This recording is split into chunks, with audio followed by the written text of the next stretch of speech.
welcome to another episode of the Grow Your Occupancy podcast. I'm Julie Podewitz, CEO and founder. Today, trying something new. This is the first time that I'm meeting my guest, and so I'm going to get to know him along with you all.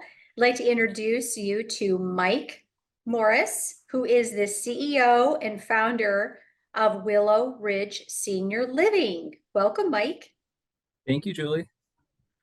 Okay, well, again, this is literally the first time that we're meeting. We corresponded by email. So, Mike, tell me a little bit about you and Willow Ridge Senior Living. Excellent. Well, first, thanks for having me, and great to formally meet you. I spent my entire career working in senior housing. So, from the age of 15, I started as a dietary aide working at a small assisted living facility in the town that I grew up in, and found my passion to work with seniors at a very young age. And I've been so fortunate to not do anything else in my entire career. So I've worked in this industry from dining, became a dining director, made my debut in sales with the Emeritus Corporation back in 2012, went through the Brookdale merger in 2014, did a relocation to the Hartford, Connecticut cluster market, helping support 5 communities in their sales and marketing efforts with Brookdale. And then I left Brookdale in 2017, and I took my first regional role with a small group out of Buffalo, New York, and managed an active adult portfolio of 11 communities between 3 states in Pennsylvania, New York, and New Hampshire. And then the last leg of my corporate career, I was the regional director of sales for Holiday Retirement. I did 3.5 years in Region 16 in the Northeast, and had 15 communities comprised of Maine, New Hampshire, Connecticut, Massachusetts, and New York. And then my wife and I, we invested our life savings into a small assisted living community in upstate New York, and we became licensed operators. And the rest is history. We are owner operators and then third-party management for private equity.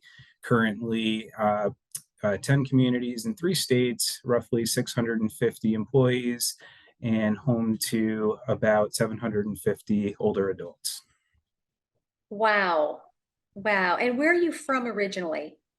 So I'm from right outside of Albany, New York. My wife and I graduated from Bethlehem High School right outside of Albany. Did you meet in high school? We did. We You did. did. Your high school Yeah, sweethearts. we are. We are. Wow. Our what I won't say the number of what, but I don't know why not. Our high school reunion's coming up this summer, and I'm just surprised. I'm kind of shocked actually. I don't know if I was paying attention of how many couples we got together in high school that are still together today. I was like, I didn't realize there were that many couples that continued on. I went to one reunion, but I'm gonna check it out this summer. So that is amazing. That's amazing. Do you have prom pictures and all of that? Yeah, we really didn't start actively dating until after high school, but we have a lot of memories from, from high school that we can look back on, and certainly some pictures from our early days. And then another fun fact is we named Willow Ridge Senior Living after our dog Willow. She passed about a year ago. She was a Australian Shepherd Border Collie mix, and she was our baby up until the birth of our daughter about a year ago. But she lives on. Her legacy is lives with us each day, and we're proud to have named the company after her. Oh, I love that so much. We have 2 dogs. The world is a better place with dogs. Mhm. And I've got life Mhm. is better with the dog plaque proudly in our living room. What is your daughter's name? Her name is Madeline, and she was coincidentally born on my wife's birthday. So she's about 14 months old, and my 2 girls in my life share the same birthday. Very special. Wow, that's going to be a big party. Yes, right I after don't- Christmas, and then New Year's, and then January 12th, her birthday, Valentine's Day, and yeah. You have make sure all those dates are firmly on your calendar. That's right. Yes. Okay. Yeah, you forget one. You forget it one Right. time. Oh, I'm in trouble. I'm in trouble. Big time. I don't think your daughter's gonna let you. Once she's old enough Yeah, to remember what her birthday, she won't let you forget. She won't let you that's right. forget. So 15 years old, you started as a dietary aide. One of the things that I'm sure you hear and I hear over and over and over, and we need more than ever, is to draw talent and passion into our industry, into senior Yeah. living. Most of the people that I've ever met sort of fell into senior living, and once they did, they never wanted to leave because it's such a great business. And you started as a dietary aide and never left, which is a great story. How did you get that job, or what interested you as a teenager? Yeah, it was close to my house, and I really was just looking for some supplemental income, and started, and I found my passion to work with seniors at that age. And it's one of those things we hear about in our industry. You find out very quickly if it's something that you enjoy and you're passionate about. It's the career path that you'll likely stay on for the duration of your career. And for me, I was fortunate enough to find it. It was, it was really just luck. There was no like family members that were in the industry. Wasn't recruited by, any friend. It just happened at that young age. And then, of course, I went on to college, and then found my way back to senior living after graduating and becoming a dining services director for the Emeritus Corporation. But it's something that is really personal to me. And I think I always used to hear my dad say, if you enjoy what you do for a living, you'll never have to work another day in your life. And it is, I mean, so true in my life that now running this company, I genuinely enjoy every minute of it, and just so fortunate that I was able to find it so young and be able to stay and commit my entire career to this path. What was it about what you did, or, it's 15, 16, 20, 25, what was it about what you did, or working in the space that attracted you, or that caught your passion?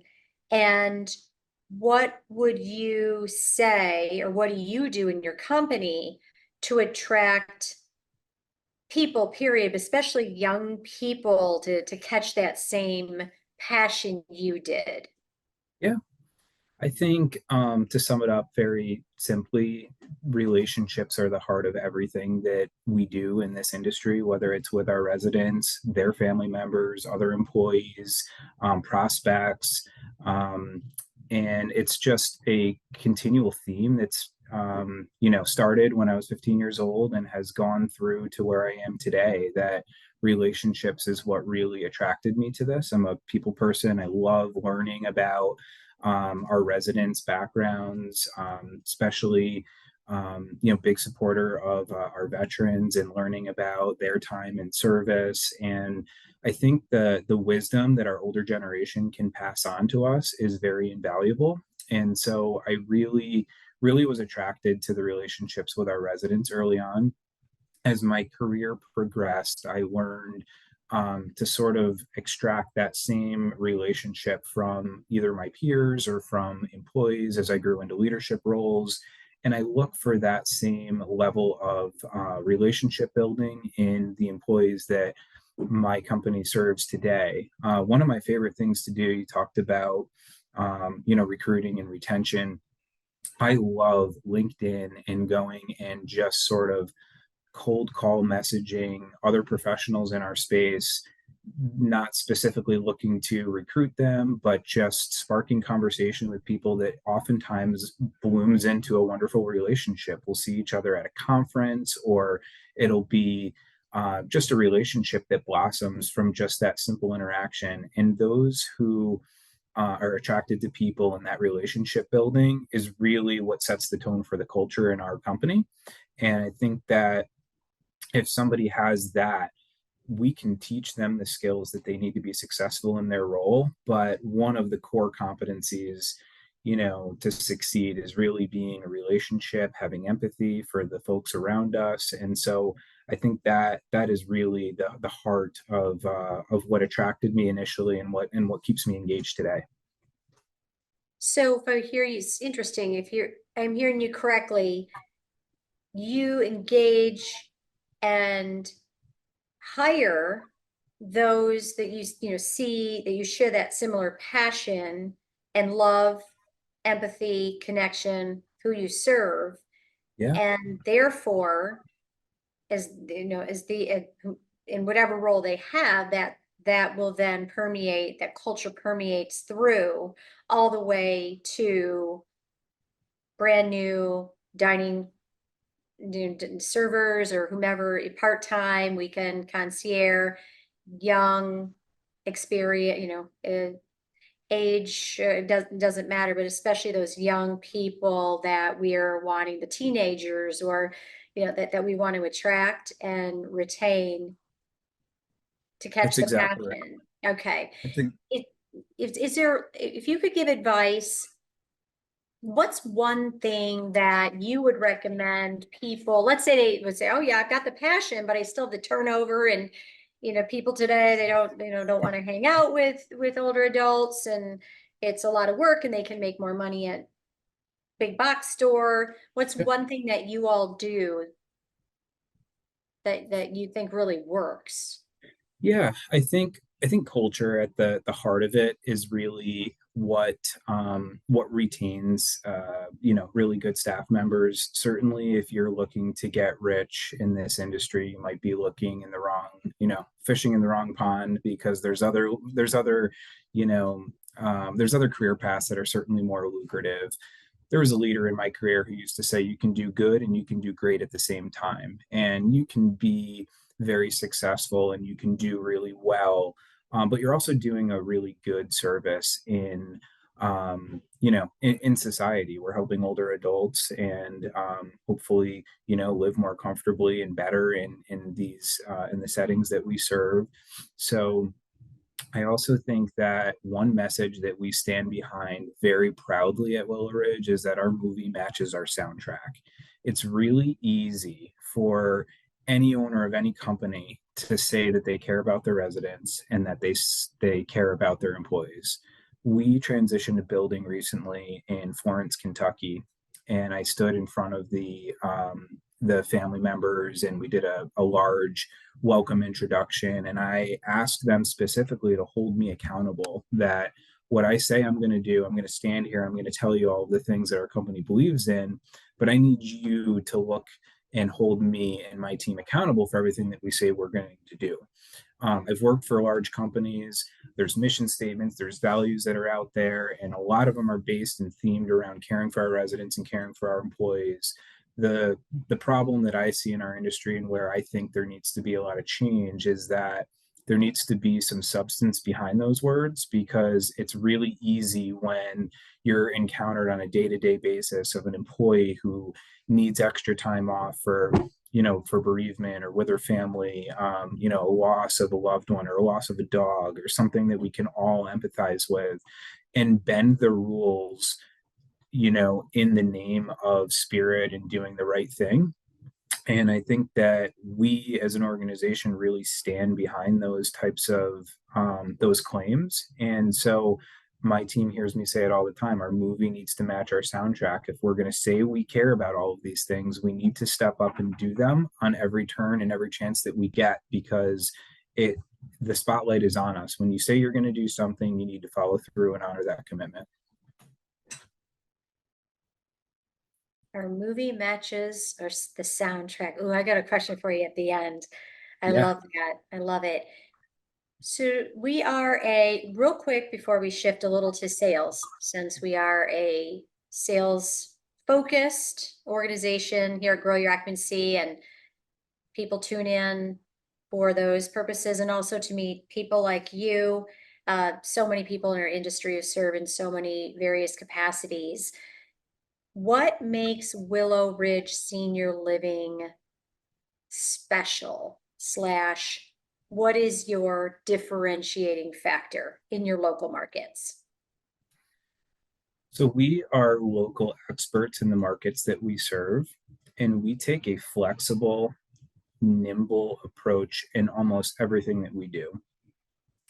If it comes down to creativity in the sales process, if it comes down to pricing, concessions, discounts, we like to put the power of those decisions within reason at the community level and not pushing an approval up the flagpole that's going to take 3 days to get an approval because the family's sitting there waiting for an answer and it's price sensitive.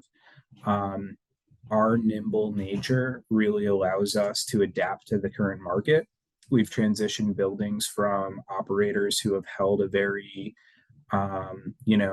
class A type product in a B market. And for many reasons, they may have held firm on their pricing and in their rate. We get in and we're able to adjust our labor model, adjust our expense and our cost containment play, and get very creative with the sales methodology and be able to get behind some short term incentives to get us to where we need to go. And we've proven that nimble approach has been very very effective. So we'll go into a specific market. Rochester, for example, is a really good example for us. And we stepped in. We actually have four communities in the greater Rochester MSA, and we like to consider ourselves the dominating force in that market, where we have different products that really serve different different buckets of residents, and so we can kind of work cohesively. We found some synergetic restructuring as it relates to labor, and we get very creative to not only help our individual communities be successful, but most importantly, keeping our ownership groups profitable is a big key to our success, and putting a huge emphasis in making sure that they are happy not only with us but the success of each individual community. Oh, lots to talk about there. So let me jump to the approvals. I mean, what is it about our business where we don't allow even executive directors to make these decisions? That's a conversation for, another Oh yeah. podcast in and of itself. But so often, we'll talk about sales toolbox. You talked about having, creativity in the sales process, giving an example around perhaps an incentive, or really looking at each market. So it's not a company toolbox, but it's like, per market, staying nimble. I mean, I don't know the answer, and maybe you don't either. Why is it for any decision it has to go up to, 6 layers up? Why do we Okay. not provide? We talk about it. We talk about where EDs own their business. We're going to give Yeah. accountability to sales, or we're going to you let the regional directors can't. VPs of sales sometimes can't. What I mean, why is that? And I agree Yeah. with you for the creativity with the parameters, right? Isn't an old, oh, I just, gave 7 months free, obviously not, but with Right. really working to create lead, to not create, but encourage, growth and strategic thinking. And like, you own this business, you own this, your results, really your outcomes. What are your thoughts on that? Yeah, I think that the 3 day approvals that I'm accustomed to from corporate America, where you go to the ED goes to the regional goes to the VP goes to the art, whoever it is. By Yeah. that time, the family's already two or three other additional properties. They've signed, at the sister community, your competitor across the street. And this goes back to saying that movie matches our soundtrack, right? If we trust our employees that we've hired to do their job, and we are going as far as compensating them accordingly for producing these results that they're bringing to us, it seems almost counterproductive to say that you do all of that, right? You care for your employees, but then you're going to micromanage the decision process around waiving a community fee. Very controversial, topic. If every community fee was waived, it would erode margins, and I get all of that. But if we do a thorough job in discovery, and we can pinpoint exactly what the objections are around a specific move, whether it's moving costs, whether it's the 30-day notice at the the competitors community, whether it's the timing or new furniture or whatever it is. If we do thorough discovery, that creative incentive can be so personal to a family that allows them to hear exactly what they need and give them the tools to make that decision and to yield immediate results for the community. So we fully stand behind, I mean, within reason. Again, there's definitely a gray area there, but we like to give all the power to the community level. If they want to run something by us, don't wait. Like, sign the lease and we'll figure it out later. But that's the approach, because the other thing you see is ownership groups that are holding so firm on rate to their own demise. I mean, there's a lot of buildings that have really good rates per occupied unit that are sitting at 60% occupancy.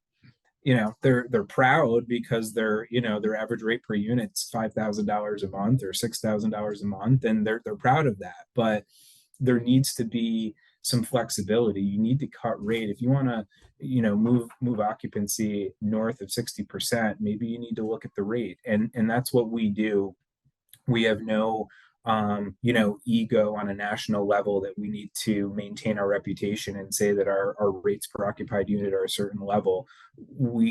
That's not important to us. Helping seniors and putting creative solutions in place to get them into our communities is really important to us, and we'll be flexible on every turn.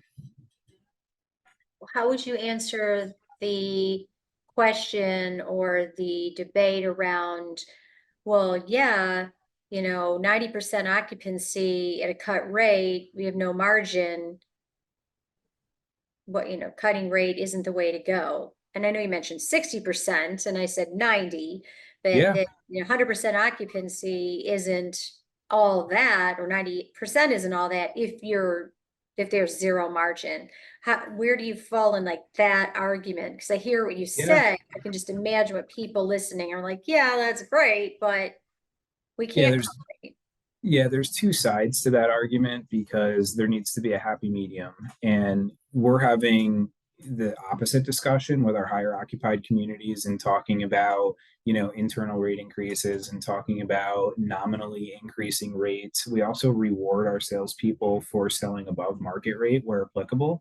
So the opposite side of the conversation is happening there. I think that flexibility is really the key, because if you're a national operator and you have 500 communities across the country, it's really easy to say, we don't do any discounts. This is our rate, because managing what I'm talking about nationally is a very difficult process. Because how are you going to manage, the community in Mississippi that decides to offer those 7 months for free? I mean, then you have your others that are more compliant. So it's hard to manage on a large scale. As a regional operator, we have more flexibility. We can keep our arms wrapped around that. That's a conversation I have with our ownership groups all the time about rate and upholding the strong rates per occupied unit. But if it's occurring to the community's demise, where it's going 60-70% occupancy, I'm a firm believer that the best way to spike occupancy is by using a healthy form of cutting rate in more permanent discounts, because burn off incentives are fantastic, and don't get me wrong, but a lot of times bringing somebody into a product that may otherwise be unaffordable is a better way to get long-term occupancy, because you're essentially bringing somebody in who otherwise could not afford the community. There's a lot of operators that would disagree with that.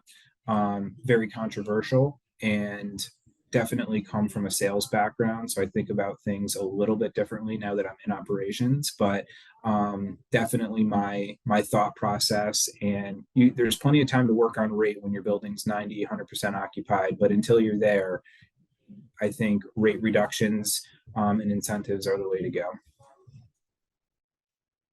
Last question before we get to the quick bonus round. As a CEO, you have a sales background. I mean, you have a background in so many facets because you started when you're 15, and I absolutely love that. What is one thing or one area you focus in on, you're keenly aware of as far as the revenue side, the sales side as a CEO that you believe is most beneficial to your company? Top line revenue growth as an organization that's compensated on a percentage of gross revenues is always going to be, first and foremost in our mind. But the other piece of that I don't hear a lot of operators talk about, and I think is critically important, is our job is not to line our own pockets. Our job is to care for residents, manage our employees, and run a profitable business for the ownership who owns the property. If I was solely focused on top line revenue growth, I wouldn't be a good steward of the ownership's asset, and it would not keep me in my position for very long. Operators in today's world are, I don't want to use the word commodity, but there are a lot of operators in this space. And I think it's a marathon, not a sprint.